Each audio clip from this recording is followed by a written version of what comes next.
السلام عليكم ورحمة الله تعالى وبركاته. كيف أمسيتم؟ أمسينا وأمسى الملك لله والحمد لله، لا إله إلا الله وحده لا شريك له، له الملك وله الحمد وهو على كل شيء قدير. رب أسألك خير ما في هذه الليلة وخير ما بعدها. رب أعوذ بك ما في هذه الليلة ومن شر ما بعدها. رب أعوذ بك من الكسل وسوء الكبر. رب أعوذ بك من عذاب في النار ومن عذاب في القبر. آمين. اللهم صل وسلم وبارك على سيدنا مولانا محمد عبدك ونبيك ورسولك النبي الأمي، وعلى أزواجه أمهات المؤمنين وذريته وأهل بيته أجمعين، كما صليت وسلمت وباركت على سيدنا إبراهيم وآل سيدنا إبراهيم في العالمين إنك حميد مجيد. Inshallah ta'ala, hopefully this will continue to be a sort of a practiced way, as long as Allah wills for us, to have, as many of you requested, to have once every month session for questions and answers. And preferably, I would like the questions to be given time so that I look at them, if some of them require further research. And when I cover the questions that were written, and if we have time, then I can take also questions from the audience, inshallah ta'ala, if possible. So I have few questions here that I have received. If I finish them, inshallah ta'ala, then on time, then I'll address one or two more questions from the ground, the floor, and I have already one that was given also, but not written. I start with what is first and second and third as they come, because they are all, inshallah, they seem to be fair questions and good questions. Alhamdulillah, the first one is about hubb, love. It says, after a polite greeting, what is the true hubb, love? What effects it has on mental, emotional, spiritual state of a person? This is the first part of that question.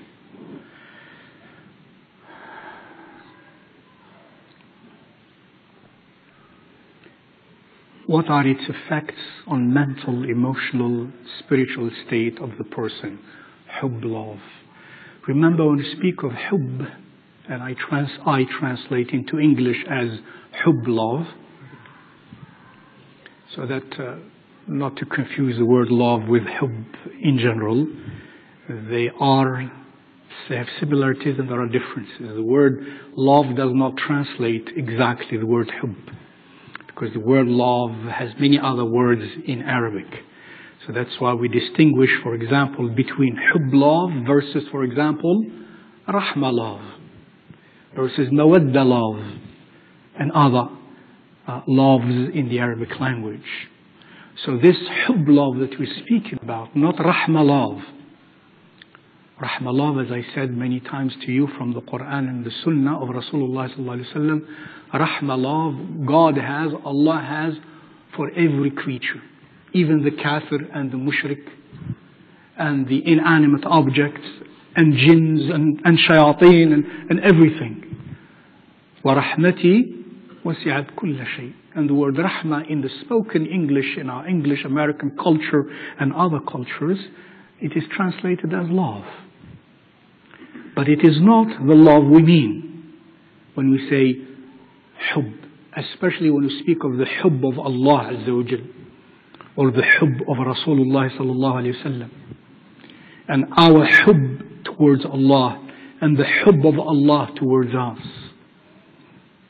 That's a different thing. It's a more profound dimension. However, what are some of the consequences of that? We're not going to speak of what it is and the details. That's, mashallah, by itself, many sessions. And many sessions have been done before about the concept of hubb, love in general, in some retreats. But I'm going to answer more directly the questions about the effects of that hubb, love. First of all, we have to develop ourselves hubb, love for Allah, for example. And when we develop that, the fruit of that, now the effects of that, the benefit of that is another hubb love, but in this case the hubb love of Allah to us. As Rasulullah sallallahu alaihi wasallam said, that Allah said in Hadith Qudsi, ما تقرب إلي عبدي بشيء أحب إلي مما افترضته عليه. And then he continues to say, ولا يزال عبدي يتقرب إلي بالنوافل حتى أحبه. He said, sallallahu alaihi wasallam, that Allah said, there is nothing more beloved to me, says Allah. There is nothing more beloved to me in the hubb love sense that my servant does, more than that which I made obligatory upon him or her. Al-wajibat, al-wajibat, al-wajibat. If you want to do what I have hubb love for, and if you want to develop or to claim hubb love for me, Allah is saying, in other words, then first and foremost, make sure you take good care and meticulous care about what? Al-fara'id, not al-nawafil. Al-fara'id first, al-wajibat. Al-wajibat, the obligatory requirements. Salah, Sawm of Ramadan, Zakah, Hajj, truthfulness, justice, patience, haya, which many of us don't count in the fara'id, forget. We think with fara'id, we think only physical things like Hajj, Siyam, Salah, all are very important. But we rarely mention al-haya, al-adl, al-ihsan, al-sabr, al-shukr, al-khawfu min Allah, al-tawadu', al-karam, and so on. Those are all obligatory things. Then he said, subhanahu wa ta'ala, then, and my abd continues to draw nearer to me, that is after working on perfecting the obligations, he or she practices a lot of nawafil. Nawafil of all of those obligatory ones. Nawafil salah, nawafil sawm, nawafil sadaqah, nawafil ذكر, نوافل دعاء, نوافل صبر, نوافل حياء, نوافل عفو, نوافل مغفرة, نوافل شكر, نوافل خوف, نوافل karam, more nawafil of kindness and of gentleness, of benevolence and of justice and of patience and of forbearance and of bashfulness. Nawafil now, after working on the fara'id of those. ولا يزال عبدي يتقرب إلي بالنوافل, until I have hubb love for him. He's working and showing and claiming that he or she has hubb love for me. That is, Allah is saying in this meaning. Now when that is true, and Allah knows, and continues to do through nawafil, then I will have hubb love for that person.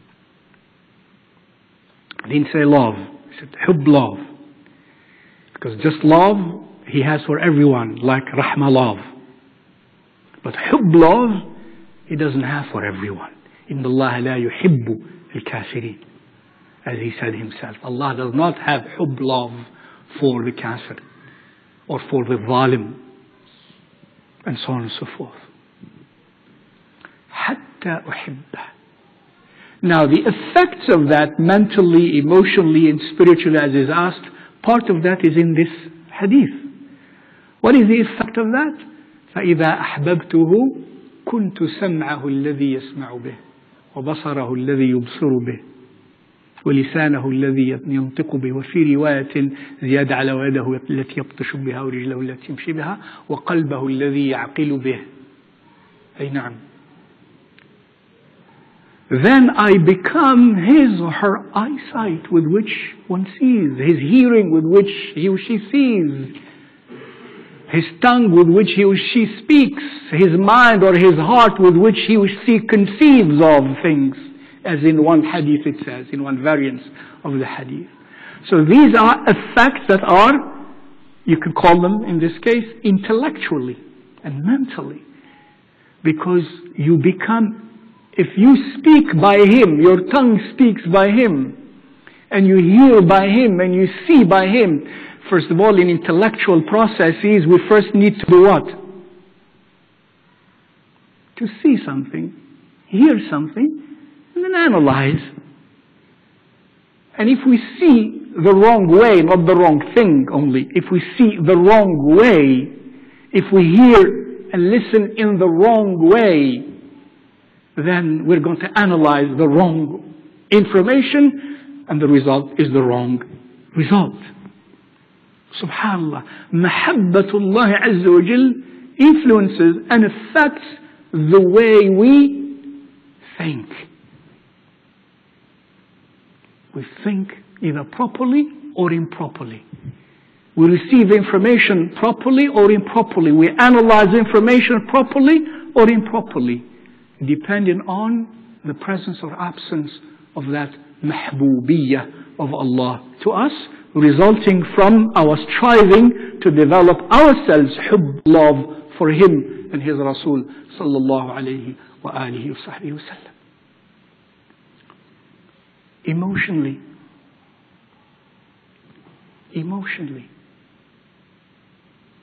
if you have hubb, love for Allah Azza wa Jal, and Allah has hubb, love for you, will your emotion be allowed to stray in the wrong way? No. Will you be emotionally terrified and imbalanced? Will you? No, because He lays upon you a shield of covering. And He said that. And I shared with you that meaning through the story of Sayyiduna Musa alayhi salam.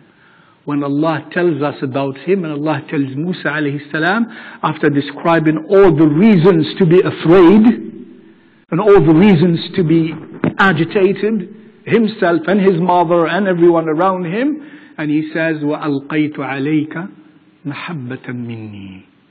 And I laid over you hubb, love from me.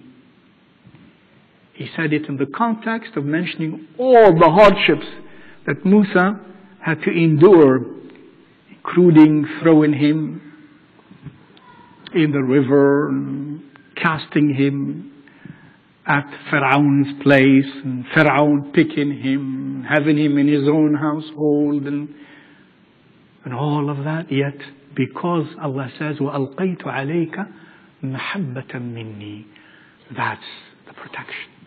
If we have hubb, love for Allah, and has Allah hubb, love for us, emotionally we are stable. Emotionally we are at ease. It doesn't mean we don't face challenges.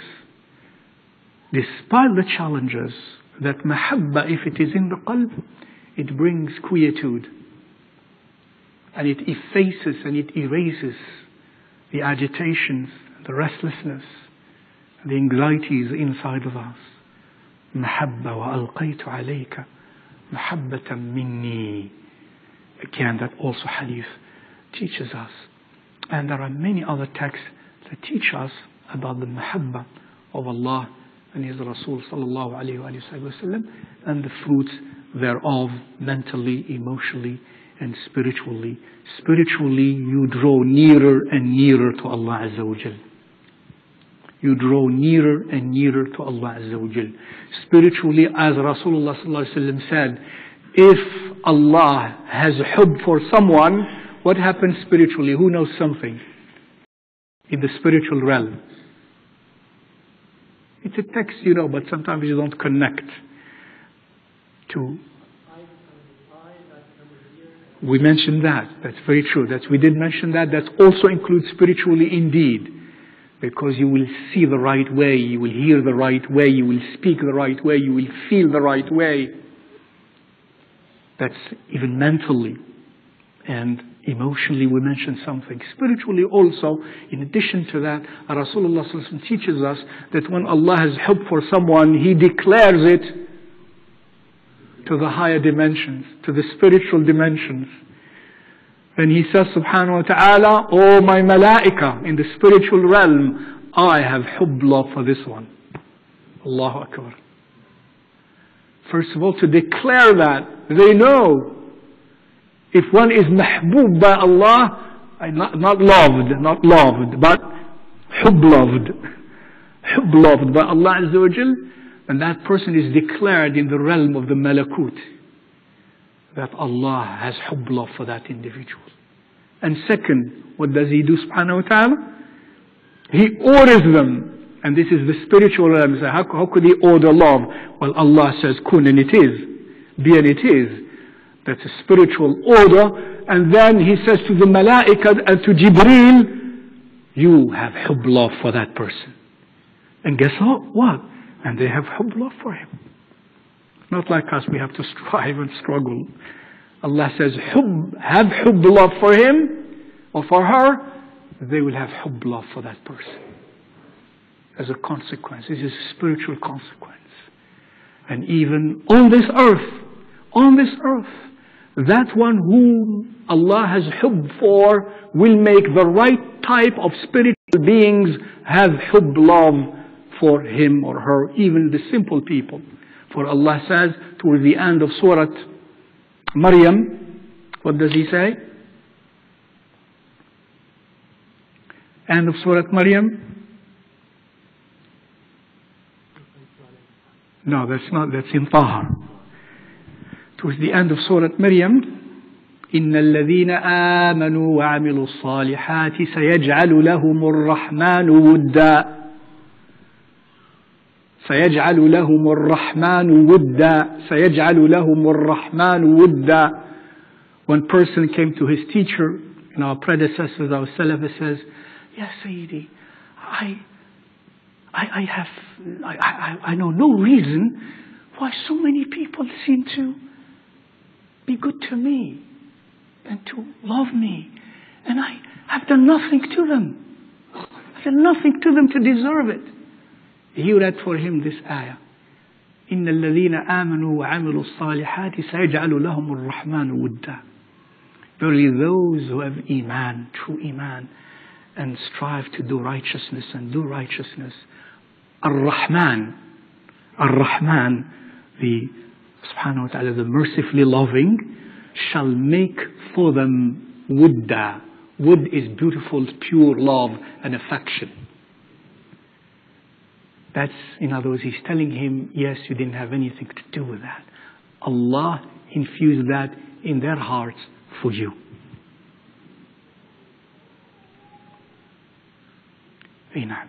These are, in the short time we have, some of the answer to as to what effects does it have on us in our lives to have hubb love and to be subject of that hubb love by Allah subhanahu wa ta'ala especially.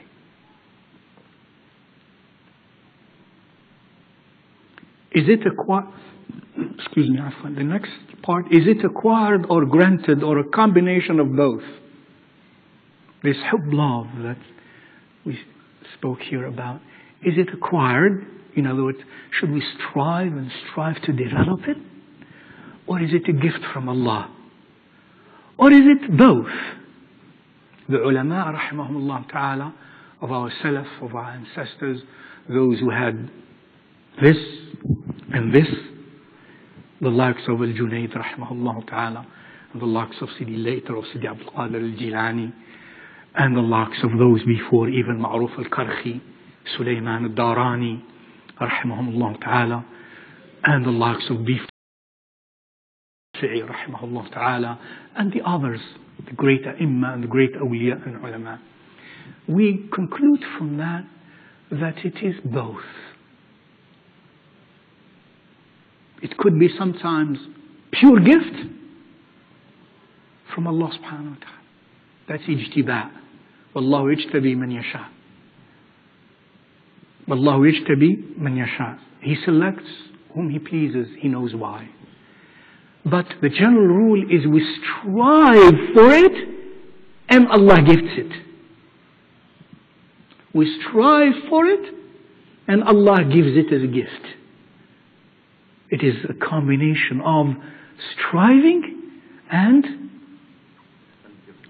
a gift from Allah subhanahu wa ta'ala.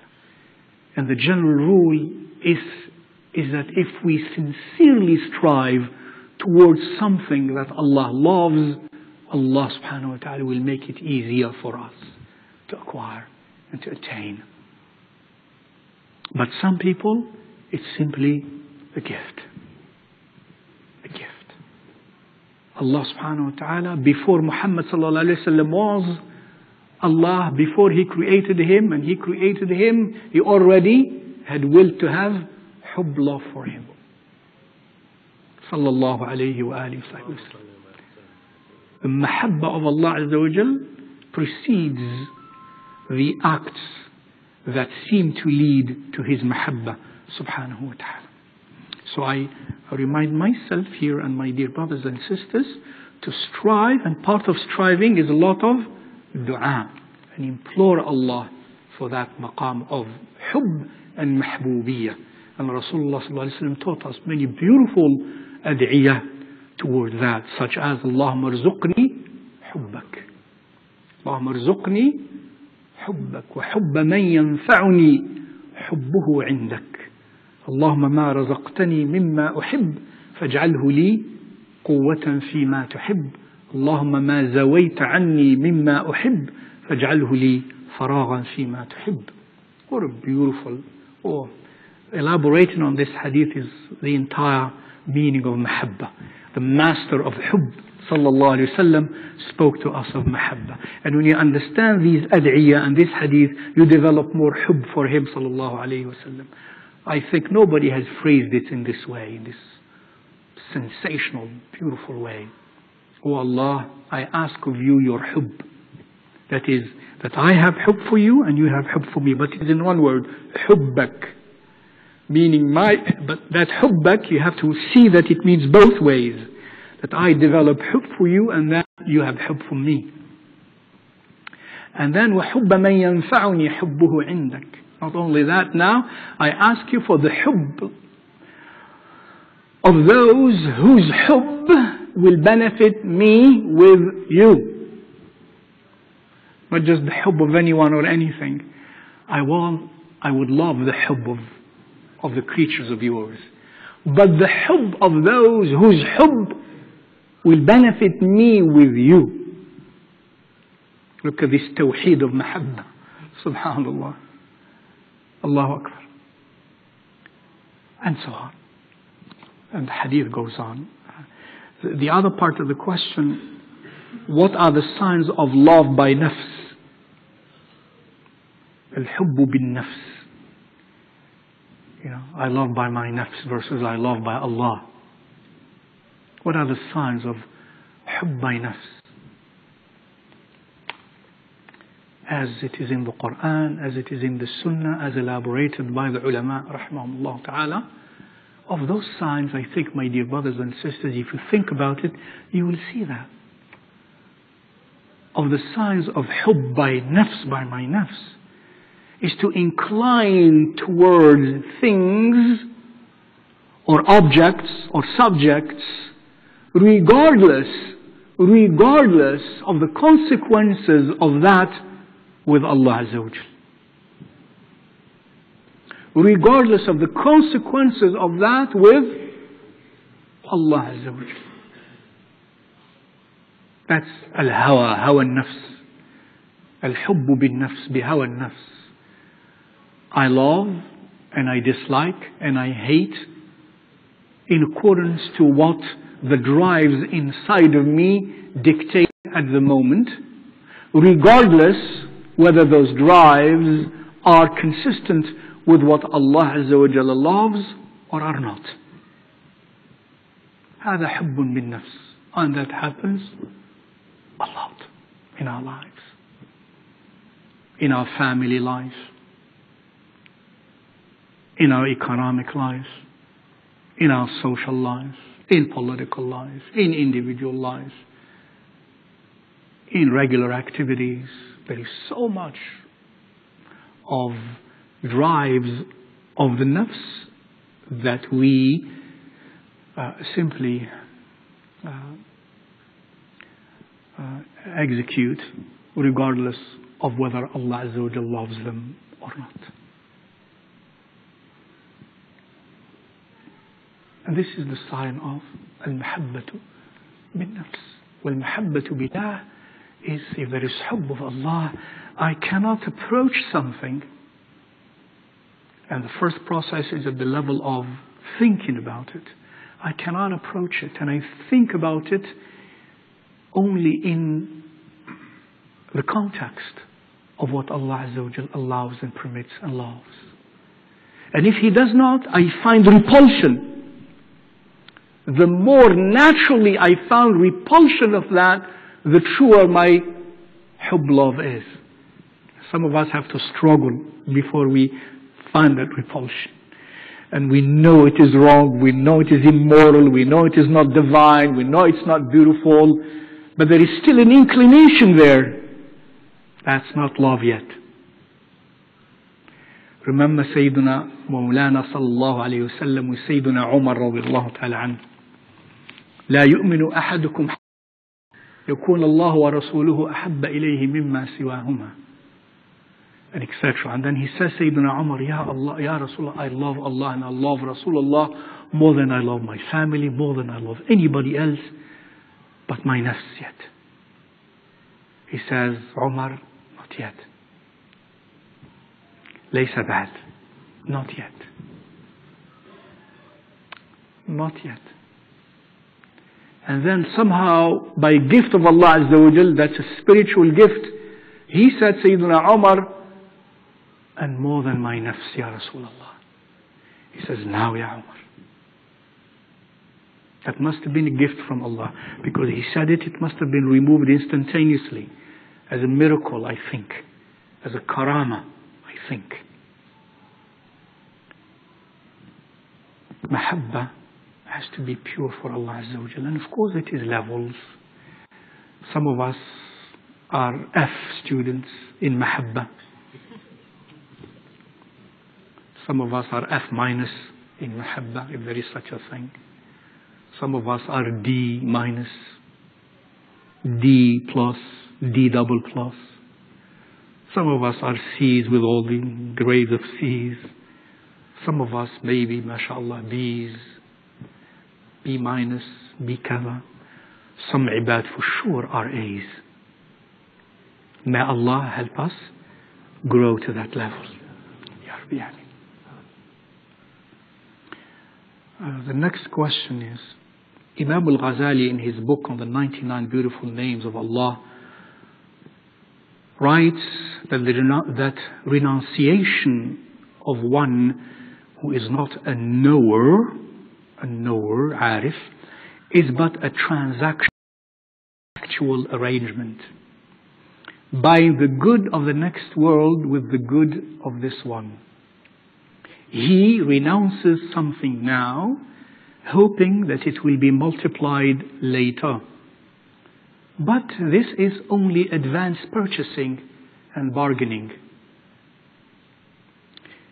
Did he mean doing virtuous acts in this world only for the sake of attaining pleasures in paradise and not consciously intending Allah's pleasure in doing those? Can you please comment? That's true, because it was probably taken from the book of the translation, and this is not the Arabic part, but I think I know what the question means. And the question basically is that renunciation, that is zuhd, or tarku shay, with zuhdu fi shay. That the zuhd of some people who are not really knowers of Allah Azza wa Jal, you know, the lay people, most of the lay people who still don't know Allah well in His attributes, subhanahu wa ta'ala, in His sifat, ma yaliqu bihi azza wa jal, ma yatanazzahu anhu subhanahu wa ta'ala, etc. Those like that, when they renounce dunya Many of them renounce dunya for something like dunya multiplied by 10 or by 70 or by something. In other words, he's saying that they renounce eating because they want greater food in Jannah.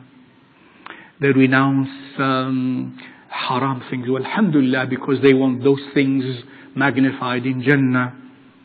And he calls those who do that and who are not still in the state of ma'rifah of Allah Azza wa Jal, of true ilm of Allah Azza wa Jal. This is tantamount to a contractual relationship.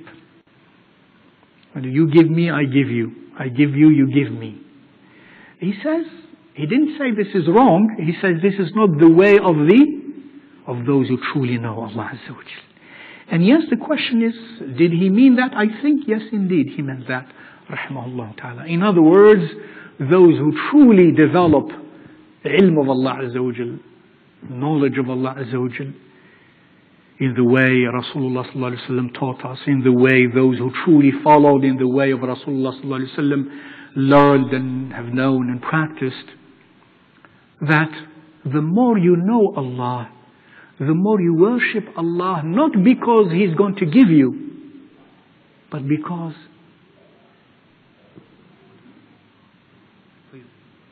of who He is. But because of who He is. For those people, and this is, now I'm saying it intellectually, and most of us have not even approached it experientially. They say, rahimahullah ta'ala, you hear them saying, I do not worship Allah for Jannah, nor out of fear from hell. And some people run and say, what are they saying? Many of us said that when we were younger. How could they say that? But it is simply, we didn't understand what they meant. And some of us, as we grow as students, you grow and learn. You don't know something and you know it better the next time. And some of us, when we start learning, when we learn deen as though we are already super intelligent and everything in deen we understand. A question even easier than a question in deen, in math or in chemistry, is given to us and we fail. And we don't think of that. Doesn't this mean something about my ability to learn my deen? And when I'm saying this is right and this is wrong, without even having recourse to what the brightest of minds and the purest of hearts have said about that issue. So we think he's right and he's wrong. Now, here, what they meant, rahimahullah ta'ala, yes, shukran lak, barakallah fik sayyid. They would mean, rahimahullah ta'ala, that even if there were no Jannah, I will still worship. Even if there were no hell, I will still worship Allah Azza wa Jal. I remember some time ago, years ago, when I used to teach younger students and introducing the students to some of these concepts, I first, without addressing this issue, I asked a question.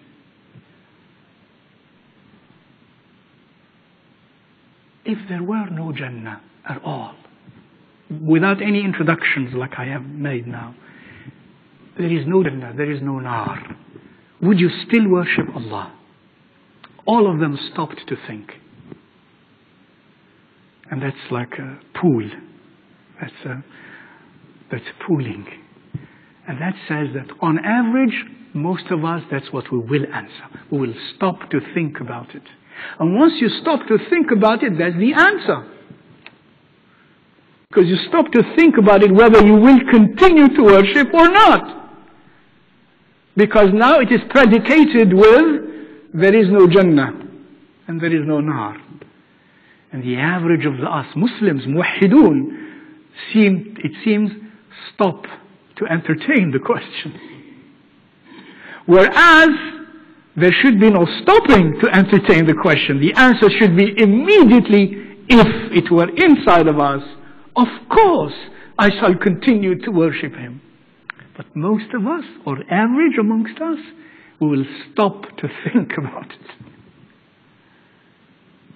But those people who have reached those maqamat of qurb, of nearness to Allah and of knowledge of Allah Azza wa Jal, of who He is, not only intellectually and academically and in the fiqh sense and so on, all of which is important, but it's not enough. When they have that ilm, they do not worship anymore Allah for Jannah or for Nar. They welcome Jannah, yes, of course, alhamdulillah. Whereas do they meet Allah Azza wa Jal except in Jannah? They're not saying we don't care for Jannah. They're not saying we're not afraid of hell. They're saying whether there is hell or there isn't, whether there is Jannah or there isn't, I shall continue to worship Allah Azza wa Jal because of who He is. That's it. Infinite beauty. Infinite beauty. Infinite majesty. Khalas.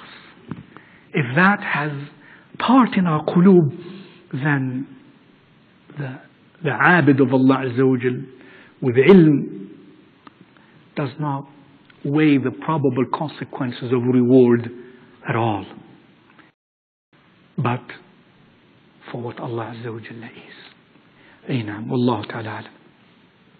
Next question now is more of a, it's in Arabic, and it's a fiqh question.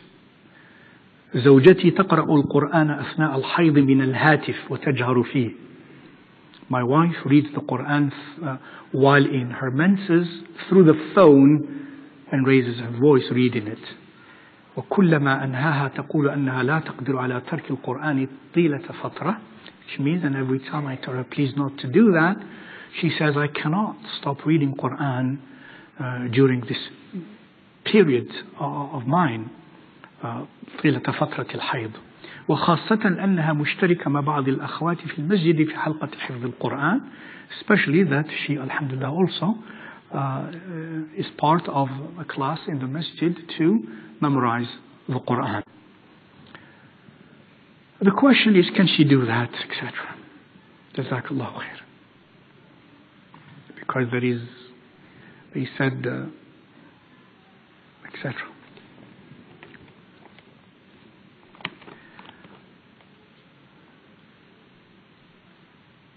Remember, on some issues, ulama differ. On many issues, they differ. When I say ulama, I don't mean the ulama of nowadays, and there are some. When I say ulama, it's the original sources of our deen. Those from whom the true ulama of nowadays take their ilm as well, and realize that they are as only insignificant, let's put it politely, in front of all, rahimahumullah ta'ala. And the ulama differ, and when they differ, we have learned and we have to remind ourselves that we have to be very respectful of their differences. And I say the ulama, not somebody now and says, I disagree with Malik, I disagree with Abu Hanifa, I disagree with Ahmad, I disagree with the Shafi'i, I disagree with the Thawri. Who are you to utter that word? To utter that word is a sign that you don't know. Because those who truly know say, I bow with respect to the likes of Malik and Abu Hanifa and Shafi'i and Ahmad and so on and so forth. Those who truly know. So if those differences are born out of a shuzuz, out of an abnormal attitude vis-a-vis the earliest ones, with all respect, ignore it. But if those opinions are on traditional issues, and they existed, the answers existed before, and the differences existed before, we have to respect that. And sometimes we do realize some people might have access to knowledge to realize that on this issue, maybe the majority of the schools say this, and one school or some ulama say that. And that's still also respected. But one should know. And if whichever way we take, we must not say, you cannot do that. No? You're not a mujtahid, stop that. You say, well, I follow these opinions of those ulama, while some of other ulama say that, rahimahullah ta'ala. And the non-mujtahid, even as a scholarly person, is fine in following the opinions of any of the mujtahidun, rahimahullah ta'ala. As Allah Azza wa Jal indicates in the Quran, فَاسْأَلُوا أَهْلَ الذِّكْرِ إِن كُنْتُمْ لَا تَعْلَمُونَ. And this is not the moment to elaborate on that. So on this issue, the majority of the ulama say that should not read the Quran. That we should not read the Quran in the state of hayd and the state of janaba. But some ulama also of old say, and I have argued, that some of them have argued, rahimahullah ta'ala, that especially if the woman is concerned that she might forget her Quran, like in the Maliki madhab, Imam Malik's opinion in the Maliki madhab also, that in this case, she may, alhamdulillah, recite from the Quran, from memory especially, and if she has to read, she should not touch the mushaf with her own bare hands, but with a pointer, for example, or something like that. She may do that. So, that's possible also. In my opinion, that's a very sound opinion as well. Especially that some of those ulama, part of their argument was that, look, you all know, many ulama know, that in the hajjah of Rasulullah sallallahu alaihi wasallam, when he was performing hajj, in his hajjah, how many hajjas did he perform? How many? One, that's true. In that famous hajjah, Hajjatul Wada, Sayyidatuna Aisha radiyallahu ta'ala anha, as she arrived into Mecca, what happened? She had her menses. And she was upset. Alayha ridwanullahi wa salam. And Rasulullah sallallahu alayhi wa sallam consoled her. This is not your fault. This is something that Allah made upon, created or imposed upon the daughters of Adam. He tells her, do everything the Hajj does. Everything the Hajj does except tawaf around the Kaaba and Salah. Now, everything the Hajj does is what? What is the Hajj? The only exception, he says, tawaf and Salah. And what do the Hajjaj do? No. That's my point. They read the Quran. Reading Quran, dhikr, dua, all of that. So he's telling her, you can do all of those, which he didn't mention because there are many. Quran, dhikr, dua, but only not salah and tawaf. And this is, I think, a strong argument on behalf of the ulama that say she may read the Quran, especially from memory.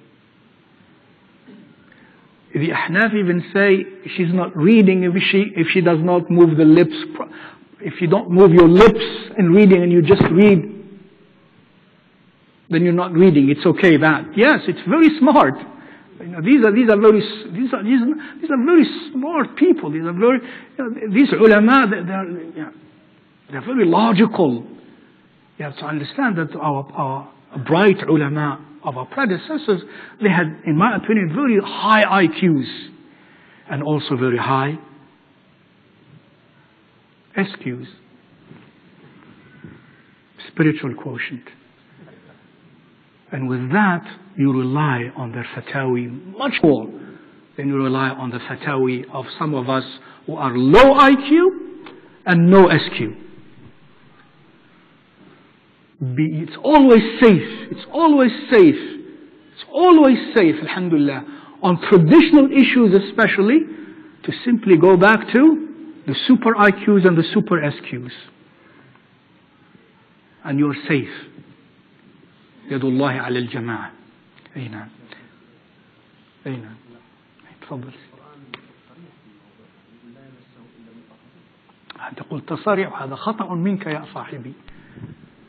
قلت القرآن صريح في الموضوع. Quran is clear in this matter, and you said what? And you said the Quran said لا يمسه إلا المطهرون. What is صريح? And this is exactly, سامحني سيدي الفاضل أحبك في الله أنا عارف شحال مؤدب أخي. And this is what happens to many well-meaning people. And this is what they teach them. They tell you this is the argument, but when you look at the argument, it has nothing to do with the issue. Because what is said is لا يمسه إلا المطهرون. It is not, should not be touched. It did not say it should not be read. صريح الصريح في اللغة العربية وفي أصول الفقه صريح means clearly obvious and direct in the meaning it conveys as a word. And the direct and clear meaning that the word مس conveys is مس. لا يمسه is not touched. It didn't say it's not read. So what is صريح is لا يمسه إلا المطهرون. That's why I said the ulama, Sayyid رحمه الله ta'ala, those who say she may do that, what did I say? She may not touch the mushaf with her hand, but with a pointer. طبعا المس اللمس لا يمسه, that the text says should not be touched. And indeed, all the ulama, if not all the four schools of thought, agree that she should not and I should not, as a junub, touch the Quran with my hands. And I come to that. That's a good question. So, should not be touched by my hands, the mushaf. لا يمسه إلا المطهر. Second, many ulama said, the ayah here refers not to this mushaf, but what? To اللوح المحفوظ, because that's in which surah? في كتاب مكنون, في سورة الواقعة. في سورة الواقعة في كتاب مكنون لا يمسه إلا المطهرون. That is, it is in the preserved scripture and tablets that is touched only by the mutahharun, that is the malaika. That's another. Actually, that text is not sarih now, even in the mess by human beings. In the usuli sense of mess, that is sarih first of all, fil mess, and sarih, more sarih for the creatures of above. As Allah subhanahu wa ta'ala says in that surah Al-Waqi'ah. And that's why they say, those who have, rahimahullah ta'ala, most of them, they say, those who say that, you may read it, but not touch it. And that fatwa of Rasulullah sallallahu alayhi wa sallam to Sayyidah Aisha is clear about that. That you may do everything the Hajj does, except tawaf and salah. Except tawaf and salah. It is agreed by all of the ulama that you may be in dhikr of Allah Azza wa Jal even in janaba. Did you know that? Even when you are in janaba, you may be in dhikr of Allah Azza wa Jal.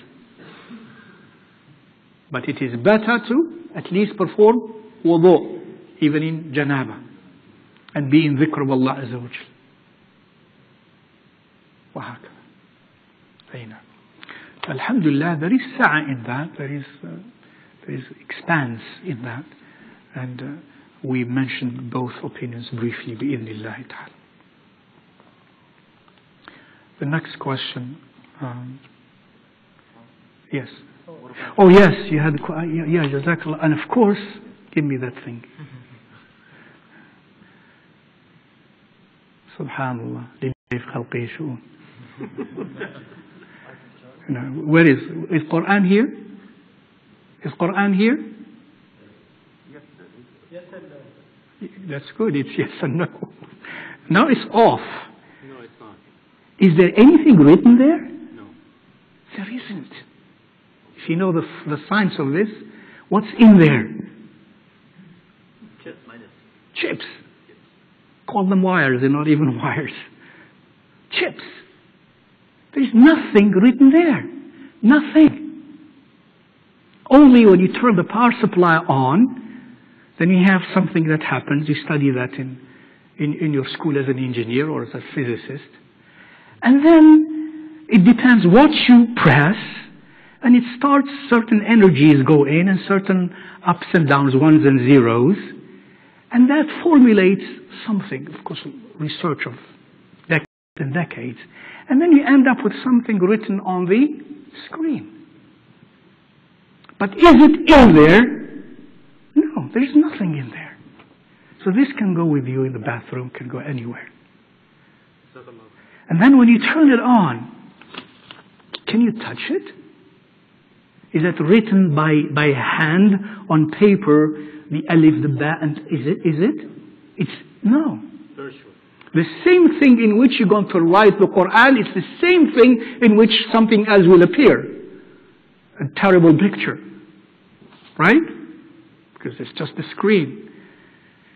And the way the program is that, and then what appears is on the same spot where the Quran appears, anything else appears there. But the Quran is not there. So when you hold it, you're not holding a mushaf. You're not touching a mushaf. I think, Wallahu ta'ala alam, with this new invention, you may hold it and read as well from it, inshallah ta'ala. Wa iyyakum.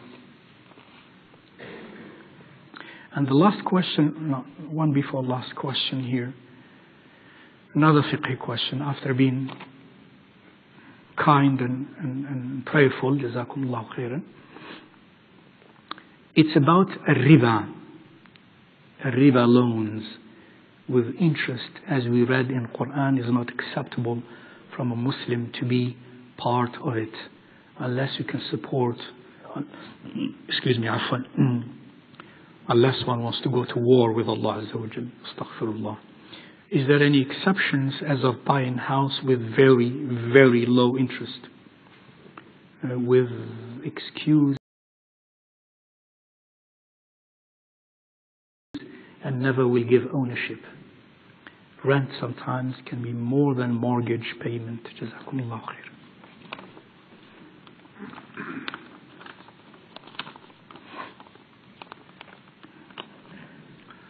First of all, no two students of ilm, let alone two ulama, would differ as to whether riba is haram or not haram. Never do two students of knowledge, let alone two people of ilm and two ulama, would disagree about the fact that riba is haram. What sometimes, if you know the history of our fiqh,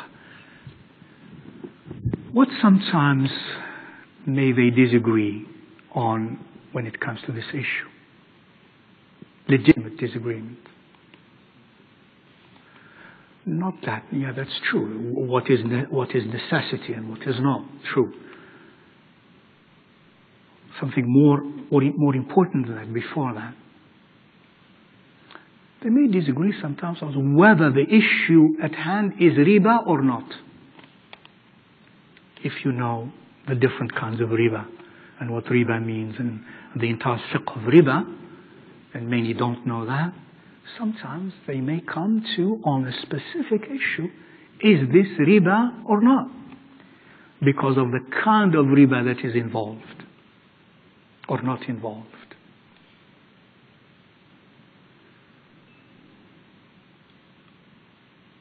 But that's why there is riba al-fadl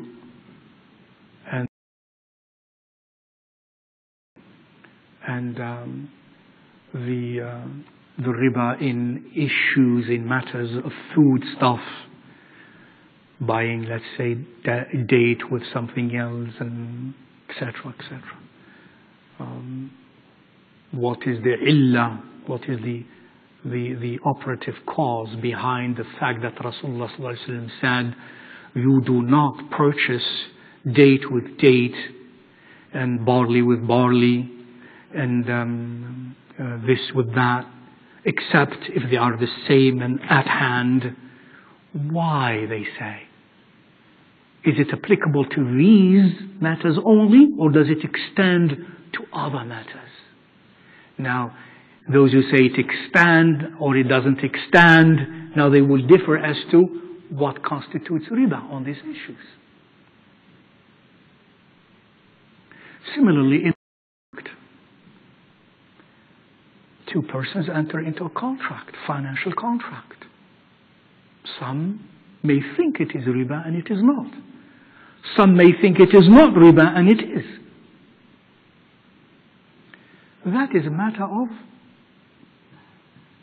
specific and accurate ilm. Now, having said that, and needless to remind ourselves, wal-iyadhu billah, of the awfulness of riba. Riba is worse than riba, just put the dot somewhere else. Zina. Riba is worse than zina. You have to know that.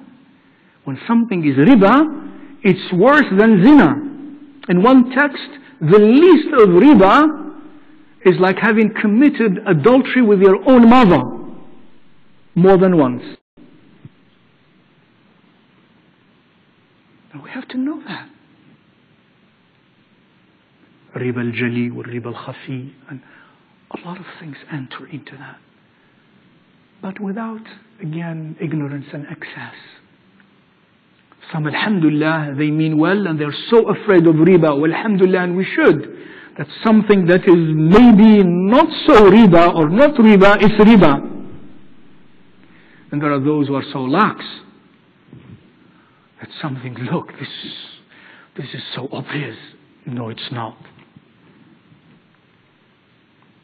We have to be extremely, extremely, extremely careful. And then there are details. For example, when some ulama say in the definition of riba is first of all, it has to be a sort of contract between two parties, a loan with access, deferred without counter value. See? Loan, riba al-jali, riba al-nasi'a, riba al-jahiliya, it is called also, all these names, the ultimate riba, is a loan with access, clear? Deferred, clear?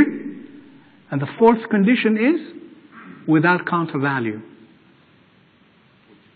which means that access deferred that is required in the contract is there without having something that the other side does to warrant that access, without counter value, without a service rendered, just because of the passage of time. Deferred passage of time. I give you $100. After 1 year passage of time, I have done nothing that warrants an excess of a service or of something, and that now comes some ijtihad there. Just because of the passage of time, as though I own time, I tell you, you give me $150. When we agree to that beforehand, that's a riba al-jali. The same as interest? That's a riba al-jali. It doesn't matter what you call it. This is what we define it. Names again, it's alhamdulillah. Al-faqih la yanzur ila ma tusammih bi-ayyi lugha. It's what you mean. It's not what you call it. Call it interest. Maybe interest is or is not. It doesn't matter. Interest, usury. It does not matter what you call it. If it verifies these conditions, then it is riba jali. It doesn't matter what you call it. If something is halal, you can call it an abomination. It is still halal. Call it what you want to call it. If it is halal, it is halal. Now, if it is haram, riba jali, it doesn't matter what you call it. If it follows these conditions, if it verifies these conditions.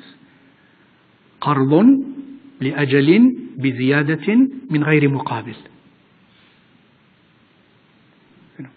Loan, deferred, with access, without counter value.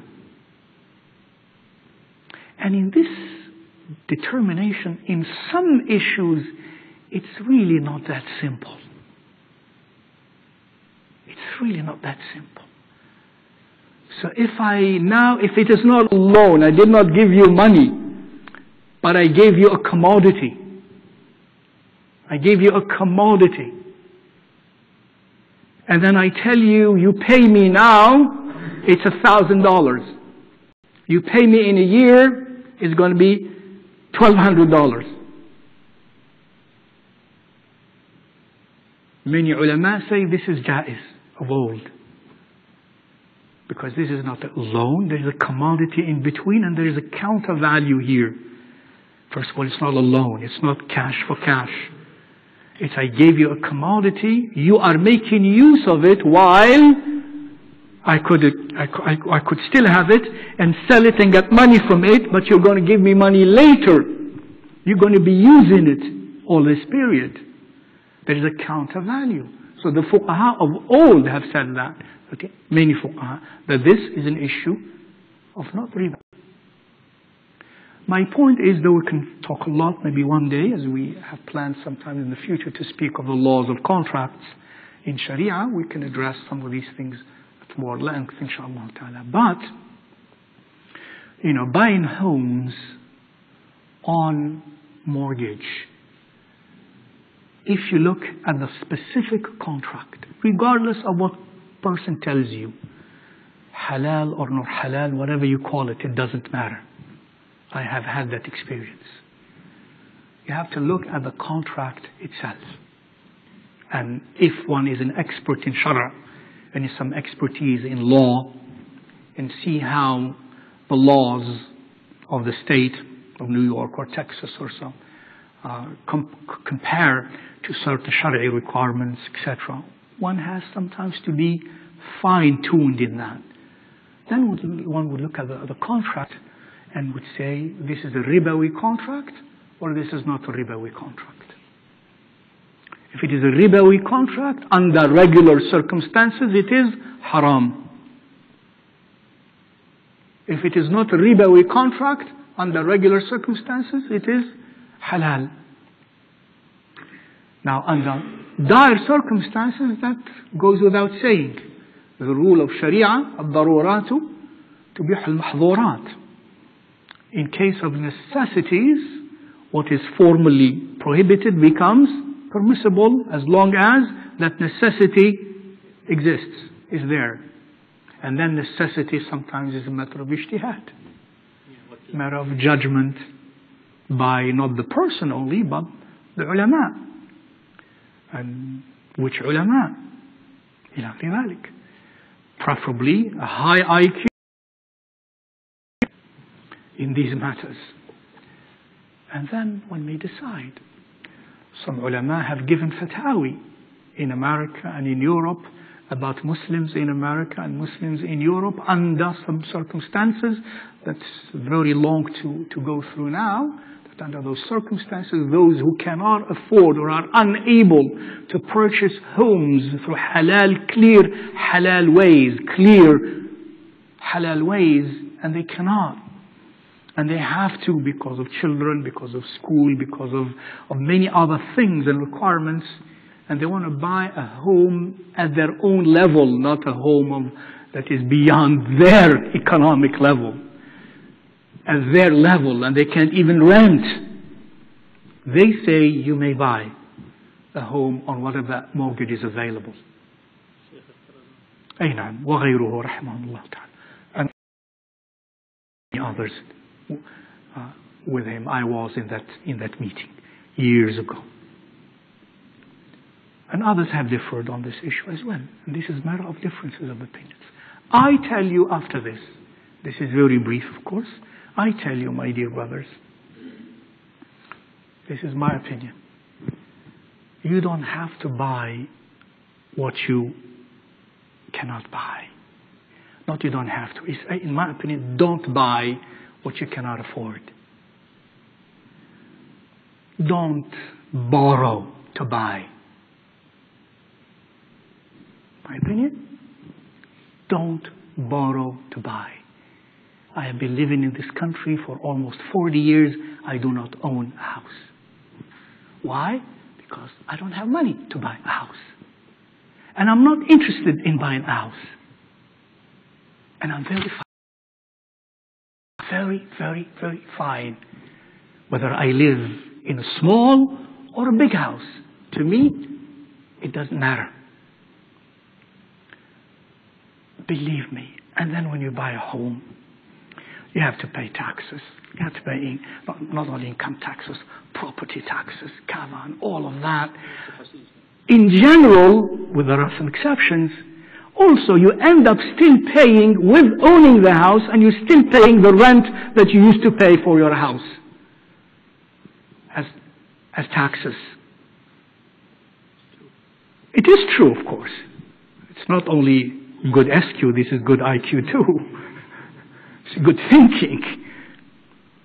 And then guess what? You know, these 30 years of mortgages, you never end up owning the house on average. Many people. They move somewhere else. They sell it. Yeah. It is true. I found that by observations. I've been here almost for 40 years. And I think it's, forgive me, I think it's not very intelligent. Unless one has the money to buy a house and has a lot more money left to live with. You don't want to buy a house and then you have nothing left. You don't have to buy a house. You don't have to buy a house. Buy a house when you have to buy a house and you have money to buy the house. If you don't, alhamdulillah, continue to rent. But if you are in a certain circumstance where somehow buying a house is much better for your children and you analyze all of that, alhamdulillah, the fatawi of the ulama of nowadays exist. If you want to take those fatawi. Otherwise you say, alhamdulillah, I don't feel comfortable. And with all of that, because it comes to these matters, yes or no, istafti qalbak. Now in this case, as a mu'min, ask your heart. If you die tomorrow, in which situation do you want to meet Allah with? Having accepted that or not accepted that? It's up to you. Ya Rabbi, yes, I don't know, but the ulama have said this and this. And if I am taking this and I'm feeling that, alhamdulillah, if I die now, I am comfortable with this fatwa that I have accepted. And Allah is Kareem. But inshallah ta'ala, you buy a house only if you have to buy a house and you have money to buy the house. If you don't, be patient. You never know what happens. Be patient. Yes. How about those who claim it's halal mortgage, even though it costs, more than what if you are buying it from the bank or any other mortgage somewhere? No, we see the fact that some of these pseudo or some halal mortgages, not all of them are fully halal. There are always, most scholars disagree with. There have been some contracts that would verify the conditions of the stringent of ulama nowadays. And there have been, I read a PhD thesis years ago about all of these, and then it was available then. And 2 or 3 were passed the test by even very staunch critiques. But most of them did not pass. There was still something. It's better than nothing. And they realize that. There are because of the restrictions set by the federal laws, by the state laws, insurance laws, etc. All of that makes it difficult to have very easily full-fledged, clear halal, meaning even the staunchest of critics would say it's okay. But they're trying to improve, alhamdulillah. Now, the fact that some of those you end up paying more than in conventional mortgage, that has nothing to do with halal and haram. That the fact that it might cost you more doesn't make it haram or makruh. No, that's up to you. It's up to you, because it costs them more because they still don't have enough pool of participants. They don't have enough money to start this business and to continue. So they need time to get to the point where they will be competing with the so-called conventional mortgages. But that by itself does not make it halal or haram. What makes it halal or haram is usually we look for three main things. We look for, in this contract, is there riba, is there gharar, is there jahala? These are the main points we look at. Is in this riba deception of any sort? That's a long subject in law. Is in this contract jahala, meaning uncertitude in terms of both sides, the commodity or what the other one is to give. There is, like for example, you say to somebody, I'm going to sell you a fish that I'm going to fish tomorrow with $20. I accept. In secular law you can do that. In Sharia you can't do that. Why? Because the commodity is unknown. You don't know. You don't know what it's going to be like. Because that could lead, why is it forbidden? Because it could lead to conflicts. And you don't want to do things that most likely will end up in conflicts. So that's why you say you don't buy the fish in the sea. Because of jahala. We don't know.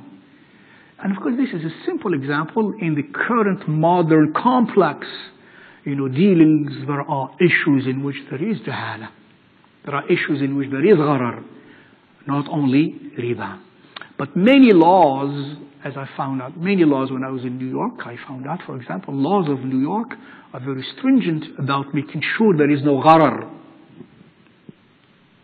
The laws of New York, making sure there is no gharar, and even making sure there is no deception at some levels. And the main question remains riba. After that, make sure that the contract does not contain riba under regular circumstances. Wallahu ta'ala alam. خلاص. ما هي موجبات عذاب القبر? The last question. أعاذنا الله وإياكم منه. What are the reasons that lead to be punished in the grave? والعياذ بالله. May Allah protect us. موجبات عذاب القبر. I think briefly said, my dear brothers and sisters, and then perhaps many of you know the answer. What are generically, because there are tons of examples, what are generically or typically the reason why there will be punishment in the grave?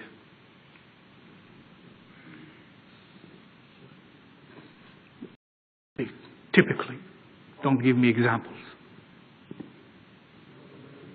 No? Ma'asi. Generically, typically. Ma'asi. As far as I know. Sins. Sins. Shirk is a sin. Of course, the major of all sins. Sins. I tell you this, I remind you of this. Remember Rasulullah sallallahu alaihi wasallam said, that famous hadith where he took fresh branch from a palm tree and laid it on two graves. He sees what we don't see. He hears what we don't hear. He feels what we don't feel. What did he tell the companions about that incident? Do you remember the text? Or maybe some of you don't know, I see. In that text he was passing sallallahu alaihi wasallam and his companions by two graves. And he said, they are being punished. Not for much of a big reason. One of them is punished on account of, in other words, deliberately, carelessly, not cleaning himself after urinating.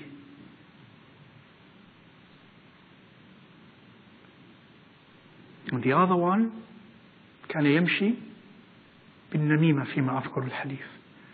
And the other one, as far as I remember, was a person who used to, speak ill and sow seeds of animosity between people. Examples of ma'asi in the qabr.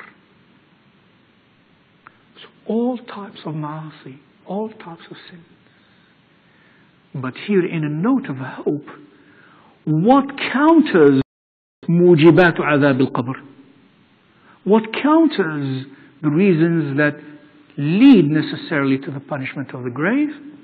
Typically, what counters that? Typically, generically,